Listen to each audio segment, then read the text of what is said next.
Senhoras e senhores, bom dia. Obrigada por aguardarem.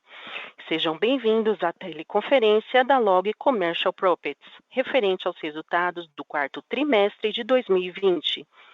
Estão presentes hoje o senhor Sérgio Fischer, CEO da Log, e o senhor André Vitória, CFO e diretor de Relações com Investidores. Informamos que este evento está sendo gravado e traduzido simultaneamente. Todos os participantes estão apenas ouvindo a conferência durante a apresentação da companhia. Em seguida, iniciaremos a sessão de perguntas e respostas, quando mais instruções serão fornecidas. Caso algum dos senhores necessite de alguma assistência durante a conferência, queiram, por favor, solicitar a ajuda de um operador digitando *0. Antes de prosseguir, gostaríamos de esclarecer que eventuais declarações que possam ser feitas durante essa teleconferência, relativas às perspectivas de negócios da Log, metas operacionais e financeiras, constituem-se em projeções da diretoria da companhia, que podem ou não ocorrer. Investidores devem compreender que fatores políticos e macroeconômicos e outros fatores operacionais podem afetar o futuro da companhia e conduzir a resultados que diferem materialmente daqueles expressos em tais considerações futuras. Para abrir a teleconferência do quarto trimestre de 2020, passo a palavra para o Sr. Sérgio Fischer, CEO da Log.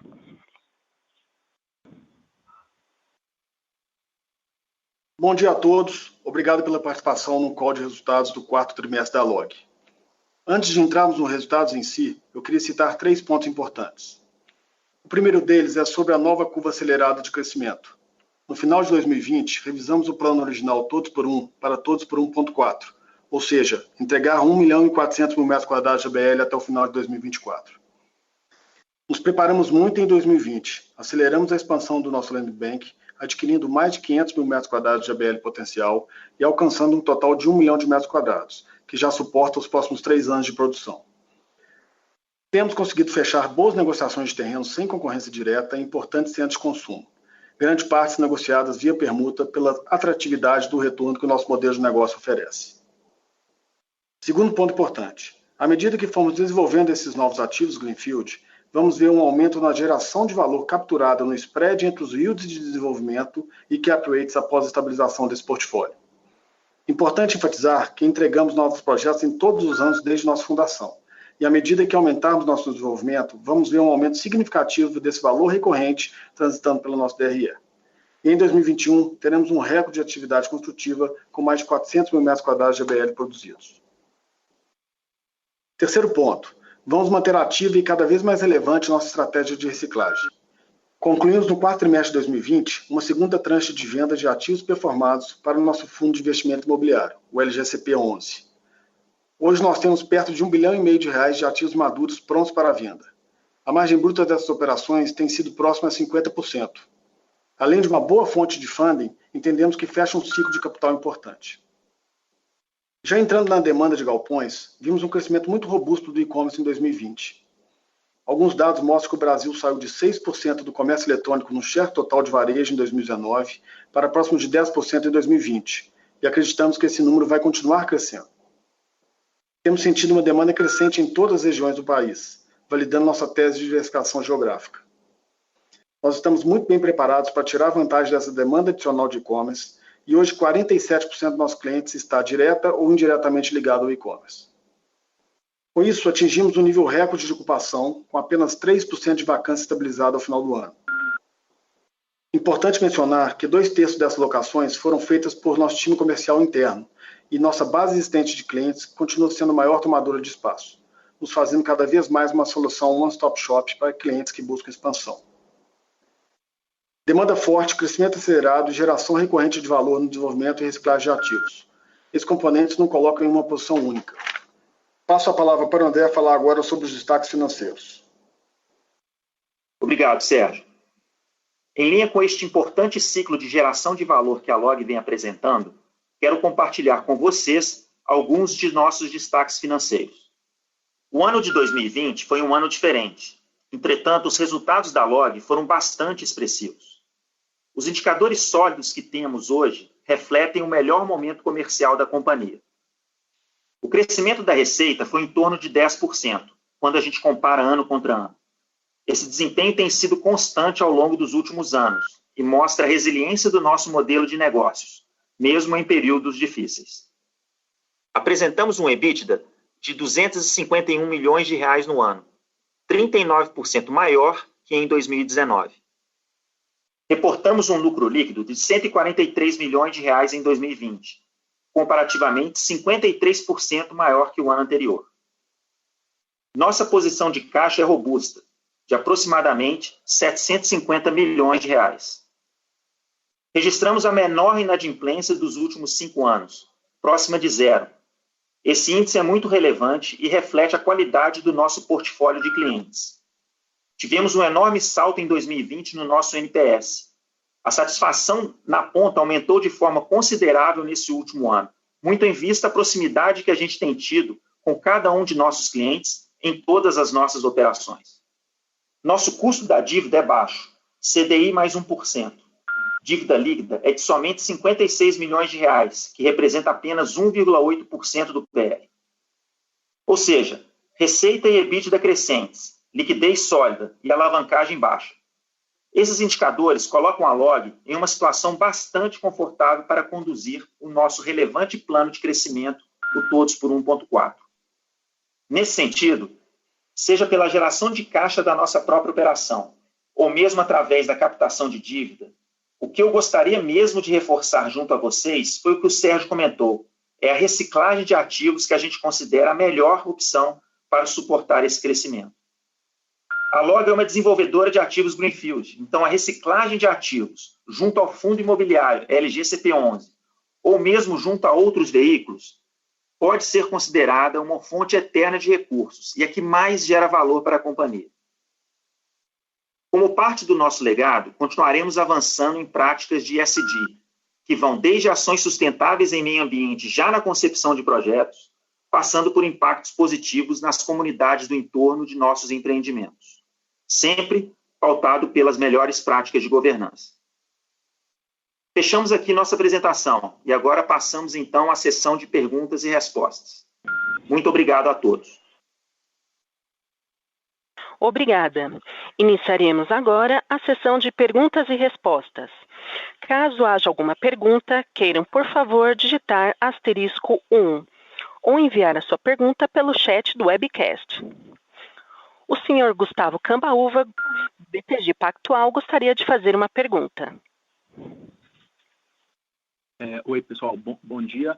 Eu queria fazer 2 perguntas aqui, na verdade. A primeira, vocês podiam comentar um pouco que no passado vocês tinham chegado a falar que poderiam crescer bem no segmento também de Build to Suit, né? Então eu queria entender como é que vocês têm visto a demanda, se tem umas conversas avançadas para fazer mais projeto aí BTS, porque até olhando as entregas que vocês têm feito, a vacância atual, né, mesmo o galpão especulativo ali, vocês estão conseguindo entregar com uma vacância muito baixa, né? Então eu queria entender um pouco a dinâmica aí, se vale a pena olhar mais para BTS ou não, enfim, como é que vocês estão encarando isso. E a minha segunda pergunta é em relação até à compra de terrenos para novos projetos, né, que vocês anunciaram aí, que fizeram, compraram mais alguns terrenos mirando esse plano aí do 1.4. Então, eu queria entender como é que está essa dinâmica nas praças onde vocês atuam, se de fato vocês continuam aí muito sozinhos, sem dificuldade de achar terreno, se tem aparecido novos players, como é que vocês estão vendo um pouco a competição aí para crescer nas cidades onde vocês atuam. Obrigado. Bom dia, Cambaúva. Sérgio falando, obrigado pelas perguntas. Bom, começar sobre o BTS. De fato, a gente temos algumas operações em andamento, tá? Algumas negociações em andamento. A gente deve divulgar em breve alguns BTS, né? Vai estar dentro desse plano de todos 1.4, nós vamos continuar focados no especulativo, mas também olhando o BTS. A dinâmica vai ser muito, assim, dependendo do yield que a gente conseguir, né, Cambaúva? Nós já falamos isso no passado, nós estamos muito focados no nosso yield. A gente está buscando lá aquele target de 12% de retorno ao ano. Os BTS têm tido alguma competição adicional, então muitas vezes a gente vê alguns players mergulhando um pouquinho mais nesses preços e a gente não vai entrar nessa briga. Então, se a gente divulgar algum BTS, é porque a gente está conseguindo performar próximos desses 12% de yield on cost que eu comentei. Em relação ao especulativo, você tem razão. A gente tem visto uma demanda muito forte, né?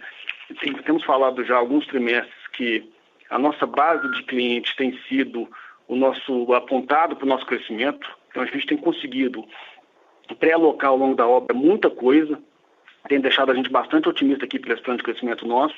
E, inclusive, essas novas praças, já entrando na segunda pergunta sobre terrenos, muitas vezes os terrenos que a gente tem estudado é dividido com o cliente que está nos pedindo operações novas, né? Então, essa coisa já sai com a pré-aprovação de alguns clientes e não estão vendo concorrência, não. Nós estamos muito sozinhos aí, tirando, claro, de São Paulo, tem muita concorrência para terreno. Nós não estamos entrando nessa briga. Acho que os preços estão subindo demais nessas praças.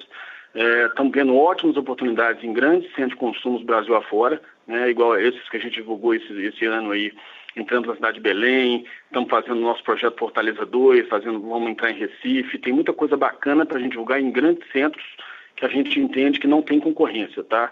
Então, sobre o terreno é isso bom, era isso aí. Um abraço. Tá ótimo. Obrigado, bom dia. Nossa próxima pergunta vem da senhora Gabriela Moraes, do Itaú BBA. Bom dia, pessoal. Muito obrigada pelo call. Duas perguntas aqui do nosso lado. A primeira delas é que vocês divulgaram uma previsão de produção de mais de 400 mil metros quadrados de ABL até o final de 2021, e dado que é uma quantidade relevante, a gente só queria um pouquinho mais de corte dessa previsão, entender, por exemplo, se a entrega desse ABL deve ser concentrada em algum trimestre específico ou deve ser mais diluída ao longo do ano. E o segundo ponto é com relação à inflação, principalmente dos custos de materiais de construção. A gente entende que a construção é um pouco mais simples do lado de vocês em relação aos incorporadores, mas a gente só queria entender se está tendo alguma preocupação com relação a um potencial compressão no yield de vocês por conta desse aumento de custos. Obrigada. Oi, Gabriela, obrigado pelas perguntas, Sérgio, de novo. Sobre as entregas, assim, a gente divulgou que nós vamos ter um ano recorde aqui em termos de produção, mas nós não vamos entregar 400 mil metros, tá? Esse número de acima de 400 mil metros é ABL produzido, né? Que é claro que no início de 2022 esse ABL adicional vai ser entregue também, mas a entrega do ano está próximo um pouco acima de 200 mil metros quadrados de ABL. Muito concentrado no segundo semestre, né? Tem algumas grandes obras em andamento que a previsão de entrega é no terceiro tri e alguma coisa no quarto tri desse ano, tá? Em relação a pergunta sobre o custo de material, nós temos sentido sim uma pressão. Essa pressão a gente imaginava que esse início de ano ia dar uma arrefecida, não aconteceu, né? Estamos tendo uma pressão grande de aço, vai ter uma nova revisão de preço de aço e impacta o nosso negócio sim, tá? Nós temos um exposure grande aí para o custo de aço por conta da estrutura metálica, que na nossa curva ABC é o maior custo que a gente tem em nossa obra, e temos essa preocupação. Tá? Então, a tendência de custo é aumentar sim, e eu acho que esse ano vai ser todo dessa forma, somente no segundo semestre que a gente vai ver essa coisa voltando ao normal um pouquinho. Mas na outra ponta, o que a gente tem visto? Né? Muito por conta também, os preços de locações têm subido no Brasil de forma uniforme, né? E tem subido numa razão mais rápida. Ou seja, nós estamos aumentando o nosso yield on cost, a nossa previsão de ter um upside pequeno do yield on cost esse ano, mesmo com essa pressão desse custo de construção, por conta dos preços de locação que estão com a tendência de alta, tá bom? Tá bom, Sérgio. Obrigada, ficou claro. Nossa próxima pergunta vem da senhora Nicole Nui, do Bank of America. Bom dia, obrigada pelo call. Eu tenho uma pergunta mais no lado da demanda, como você falou, imagina, a demanda muito está vindo de e-commerce, mas só para entender um pouquinho mais, são empresas puro de e-commerce ou são empresas que estão querendo aumentar a capacidade deles em e-commerce, só para entender de que tipo de empresa está vindo essa demanda. E também você falou um pouquinho sobre o preço de aluguel. Queria que você fale um pouquinho mais Em termos das praças, vocês estão vendo mais espaço para aumentar em São Paulo, comparado com as outras regiões? Só para entender como que está vendo esse ano o preço de alocação. Obrigada. Oi, Nicole, Sérgio falando. Bom, sobre a demanda, Nicole, a gente tem visto de forma geral, tá? O e-commerce tem demandando cada vez mais. Tem muitos desses grandes players de e-commerce fechando boas operações com a gente. As operações normalmente são operações maiores, né? O bacana é que é exatamente a tese da Log que a gente fala há muito tempo, essa diversificação geográfica. Todas as grandes operações de e-commerce que a gente tem fechado são em regiões fora do Sudeste, ou muitas vezes fora do eixo Rio-São Paulo, né? E são para grandes nomes. Todas essas grandes plataformas são clientes da Log hoje. Todas elas têm agora alguma negociação em andamento para praças novas. E a gente está virando o ano, isso que está deixando a gente bastante otimista aqui, nós estamos virando o ano com recorde de negociações em andamento. Nós temos hoje na companhia quase metade do ABL locado ao longo de 2020 em negociação, né, com tendência grande de fechamento no primeiro TRI. Então a gente deve ter um primeiro TRI recorde, e-commerce vai ser mais de 80% desse ABL todo, e dividido entre esses grandes players com grandes operações, e também varejistas que estão buscando operadores logísticos, né, que de certa forma o e-commerce impacta também, tá? Sobre preço de aluguel, não tem uma dinâmica, né? Cada praça tem uma dinâmica distinta, né, Nicole? A gente viu o Belo Horizonte, por exemplo, tem subido bem o preço de locação nos últimos 2 trimestres. São Paulo já aconteceu há algum tempo atrás, mas tem ainda tendência de alta. Mas de forma geral, a gente tem visto uma pressão positiva no país como um todo, tá? Mas não tem nenhuma praça que se destaque em relação à outra, não. Tá ótimo, muito obrigada. Nossa próxima pergunta vem de André Manzini, do Citibank. Oi, bom dia. Sérgio André, obrigado pelo call, parabéns pelos resultados. Primeira pergunta sobre aquele gráfico que vocês colocaram na página 3, eu achei bem elucidativo, né? Então, vocês estão separando ali tanto o lucro líquido quanto o EBITDA entre o desenvolvimento e a atividade de locação, né?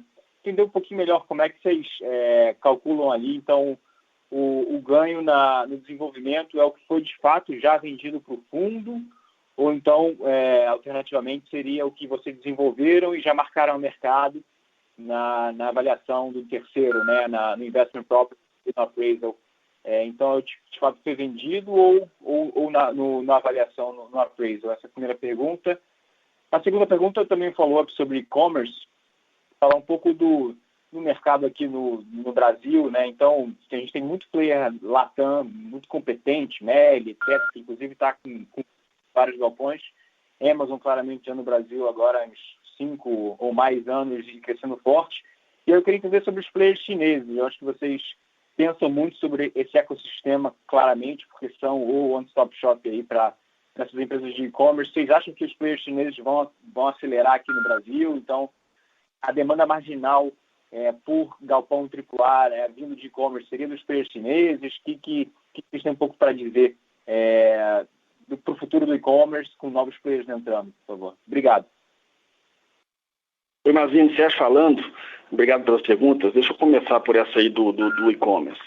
Eu tenho falado isso muito. O Brasil saiu de 5%, 6% do share de varejo em 2019 para quase 10% aí em 2020, né? Nós estamos muito aquém do que deveríamos estar. Se você comparar com os Estados Unidos e China, a gente deveria estar mais que o dobro disso, né? Principalmente num país como o nosso, né, Mazini? Um país continental como o nosso, que tem grandes centros de consumo bem distantes do Sudeste, é comum que você veja um e-commerce cada vez mais pujante. Eu acho que a tendência vai... Claro que nós não vamos... O e-commerce não deve crescer na mesma taxa que cresceu ao longo de 2020, mas a tendência é de alta ainda, e principalmente nessas grandes polos de consumo fora do Sudeste que eu comentei. Então a gente tem visto todos os players se organizando para isso. Tem todos nos procurado, a gente tem estudado grandes operações aqui, desses players que você citou e mais alguns.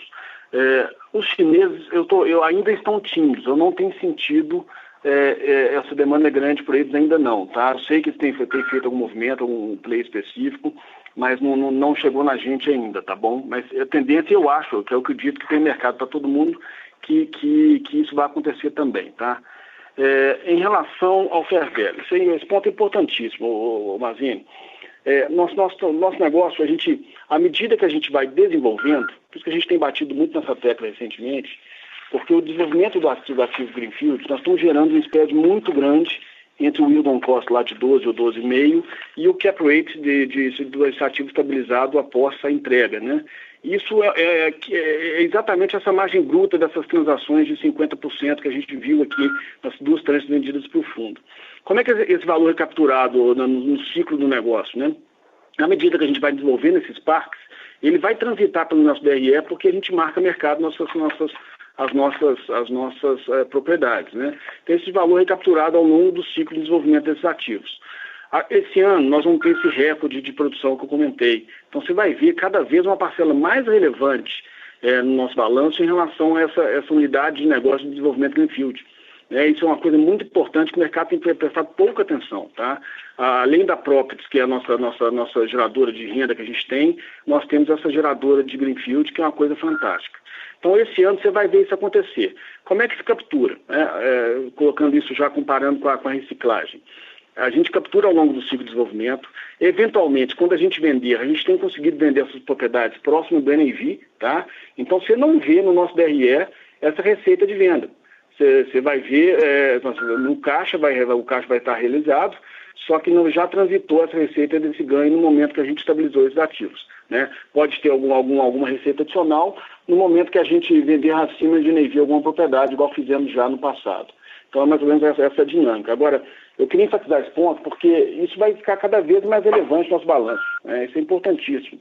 Esse ano, esse todos por um, nós até abrimos um pouquinho o nosso nacional aí no release, porque o todos por um a gente tem conseguido gerar mais de R$1.000 de geração de valor por ABL. Então, ou seja, se você multiplicar isso por 1,4 milhões de metros quadrados, você vai ver o que a gente tem para capturar de valor nos próximos 3, 4 anos aí, tá?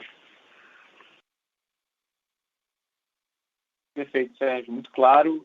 Uma outra, um follow-up rápido, então vocês venderam 2,5 mil metros quadrados de strip mall, né? Se quisesse lembrar para a gente quando é que sobrou, algo como 20 mil, que ainda está 15 mil, algo por aí não é tão grande assim, mas obviamente não core, enfim, venderam, acho que não foi para o fundo imobiliário, foi para algum outro player estratégico e a ideia dos strip malls. Se você puder falar um pouquinho, quando é que vocês imaginam monetizar o resto? Acho que seria uma pergunta mais objetiva dos strip malls, por favor. Mas nós ainda temos um pouco abaixo de 15 mil metros quadrados de ABL.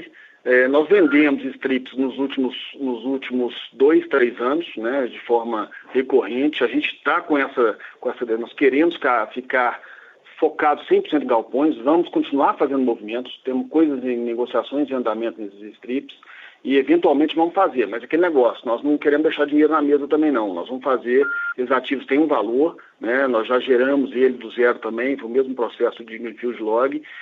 Então a gente quer capturar esse valor na venda e estamos aí estudando e vamos fazer uma coisa com muita calma. Não tem pressa para fazer não, até porque não tem muita relevância para o nosso negócio, né? Perfeito, muito claro, Sérgio. Obrigado. A nossa próxima pergunta vem de Lucas Rum, da XP Investimentos. Bom dia, pessoal. Obrigado pelo call. Só uma perguntinha do nosso lado. A gente está vendo os fundos de galpões aqui, os fundos imobiliários de galpões bastante capitalizados recentemente e fazendo aquisições com caps bastante exprimidos, né? Nossa pergunta aqui é sobre a estratégia de desinvestimento. Vocês veem mais aceleração via o próprio fundo de vocês, o LGCP11, ou com outros players de fundos imobiliários, ou até outros players aí, principalmente aí na região de São Paulo, né? Obrigado. Oi, Lucas, Sérgio falando. Olha, não tem uma regra, não. Como é que a gente vê isso, né? Nós fizemos as duas tranches iniciais no LGCP11, querendo colocar mais ativos ali dentro, vamos fazer. Esse ano a gente deve fazer um movimento também, até o mais robusto que fizemos no passado. Estamos finalizando essas contas aqui.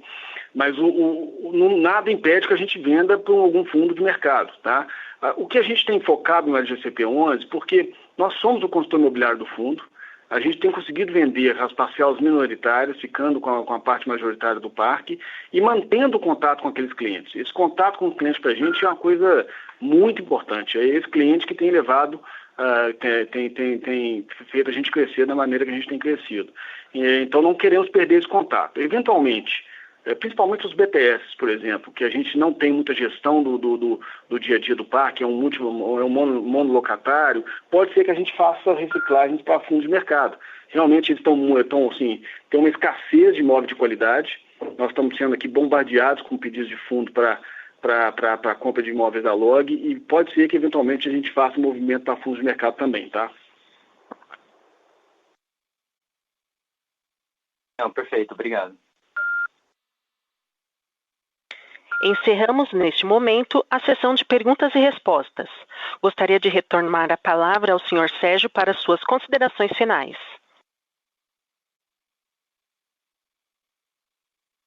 Bom, pessoal, André aqui falando. Antes de voltar a palavra para o Sérgio, eu gostaria de complementar uma informação importante quando a gente comenta sobre a inadimplência, né? Eu reforço aqui, a gente apresentou aí a menor inadimplência, né, nos últimos 5 anos, próxima de zero.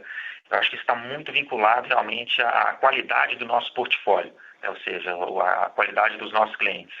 A gente teve um salto enorme, né, em 2020 aí no nosso NPS, e isso se deve muito da maneira com que a gente vem mantendo esse relacionamento, né, próximo a esses clientes que vem fazendo parte da nossa carteira e, obviamente, também vem ajudando muito nesse plano de crescimento que a gente vem apresentando aí e as entregas ao longo dos últimos anos.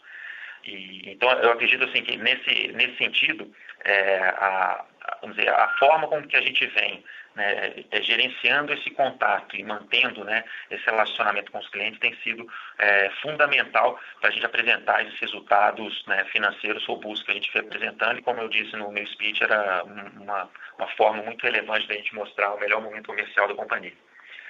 Vou passar a bola para o Sérgio, então, para fazer as considerações finais. Vamos lá. Bom, gente, obrigado a todo mundo aí pelo call. Queria realmente reforçar esses 3 pontos que eu coloquei no meu discurso inicial, que são bastante importantes. Acho que o plano de crescimento, o novo plano de crescimento, nós divulgamos recentemente com 40% de upside em relação ao plano original. É um dado muito forte. A gente começou o ano aqui sentindo a demanda extremamente aquecida. Estamos super confiantes e vamos agora realmente nos preparamos ao longo de 2020, tem muito land bank aprovado, muita obra iniciando ao longo do primeiro trimestre agora e vamos estar performando super positivamente, muito maior do que a gente fez no passado aí nos próximos trimestres, tá? Segundo ponto, sobre essa geração de valor que eu comentei na pergunta do Mazini. Isso vai ser muito relevante para a gente. A gente é uma desenvolvedora de ativo Greenfield que vai capturar um valor imenso ao longo desse plano de crescimento. E isso já vai começar a aparecer de forma mais robusta no nosso ano de 2021. Vocês vão ver aí nossos releases desse ano, nossos balanços desse ano, que essa coisa vai aparecer de forma muito relevante. Então, isso é um ponto de atenção que eu chamo. E terceiro é sobre a estratégia de reciclagem. Como eu comentei mais cedo, nós vamos manter essa estratégia, isso para a gente é importantíssimo. Independente ou não de uma boa fonte de funding, a gente entende que estão fechando um ciclo de capital super relevante. Devíamos aumentar os valores dessas reciclagens também e aumentar as vezes que a gente recicla, tá? Então, esse é outro ponto relevante que eu queria comentar mais uma vez. Bom, era isso aí do nosso lado. Obrigado a todo mundo pelo call e bom dia a todos. O conference call da LOG Commercial Properties está encerrado. Agradecemos a participação de todos e tenham um bom dia.